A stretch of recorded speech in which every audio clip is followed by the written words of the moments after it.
नमस्कार, आप देख रहे हैं राजनीति 24 न्यूज। चलिए आगे बढ़ते हैं खबरों की ओर।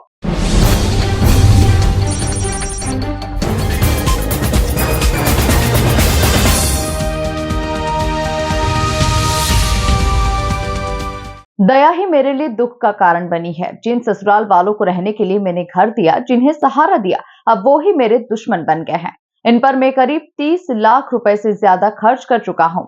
ये फिर भी मुझ पर झूठे आरोप लगा रहे हैं। मुझ पर कातिलाना हमला किया गया, ये कहना है पूर्व नौसेना अधिकारी ओपी यादव का। देखिए क्या है पूरा मामला। ओपी यादव ने बताया कि सास लीलाबाई यादव, साले जगदीश यादव एवं उसके बेटे हर्ष यादव तथा अन्य परिजनों ने उन पर हमला किया। यादव के स्मृति नगर में 2 मकान हैं। एक मकान नंबर 68 में वे स्वयं रहते हैं और दूसरे मकान नंबर 247 को उन्होंने किराए पर देने के उद्देश्य से लिया था। इस मकान में ससुराल वालों को आश्रय दिया, आज तक किराया भी नहीं लिया। अब ससुराल वाले ही कब्जा जमा कर बैठ गए। ओपी यादव बोले कि मुझ पर कातिलाना हमला किया गया है। इन पर प्राणघातक हमले की धारा 307 में प्रकरण दर्ज होना चाहिए। इसका कारण तो मुझको समझ में आ रहा है कि वर्दी की दुश्मन कैसे हो गई। और दोनों फ्रंट पे, इधर होम फ्रंट पे मैंने अपने ससुराल पक्ष को सहारा दिया। उस परिवार पर कम से कम 25 से 30 लाख रुपए खर्च करने के बाद वो झूठा आरोप लगा रहे हैं कि मैंने पैसे खाए। हम 2 साल से बोले सिद्ध कर दो और जितना बनता उतना दे दो, लेकिन ना तो आरोप सिद्ध कर पा रहे हैं और झूठी रिपोर्ट लिखाते हैं। मैंने 4 उनके खिलाफ एनसीआर कर दी। मेरे ऊपर जो है कातिलाना हमले हुए, उसकी कोई भी एक्शन नहीं ली गई। 4 एनसीआर की एक्शन नहीं हुई है और मेरे ऊपर 1 एनसीआर हुई थी।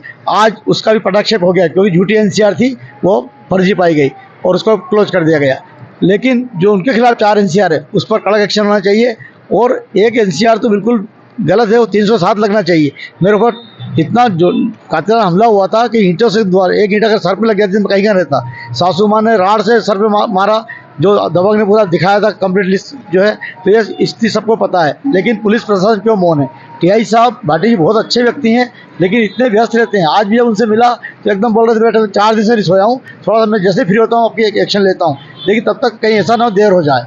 और इधर दूसरे फ्रंट पे मैं प्रोग्राम करता हूँ अपने पूरा खुद के खर्चे से, जो मेरी आय है, मेरा घर बेचकर अपनी मिसेज का जो बीमा का पैसा था वो सब कुछ मैं दाव पे लगा दिया। और कार्यक्रम में अपनी संतुष्टि ले करता हूँ। शहादत को नमन, अमर शहीदों पुलवामा के लिए इतना जोरदार कार्यक्रम हुआ। सत्तन जी के कार्यक्रम में 1 घंटे सत्तन जी के एपिसोड में 4 चांद लगा दिए, लेकिन पूरे करे धरे पर हमारे टीआई साहब जो हैं रघुवंशी जी थाना सराबा के, उनकी मेहरबानी से और उनके जो मुंह चढ़े जो है आरक्षक डीडी शर्मा की मेहरबानी से पूरे कार्यक्रम में जो है पूरा उन्होंने लिपापोती कर दी।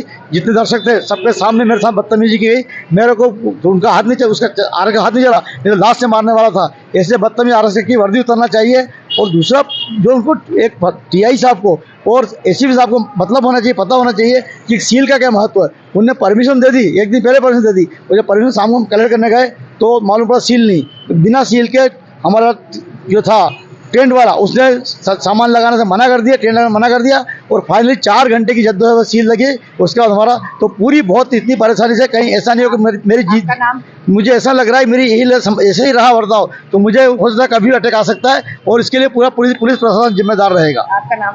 ओपी यादव, पूर्व नौसेना अधिकारी, अध्यक्ष संस्था शहादत को नमन, और जो है इसका अपना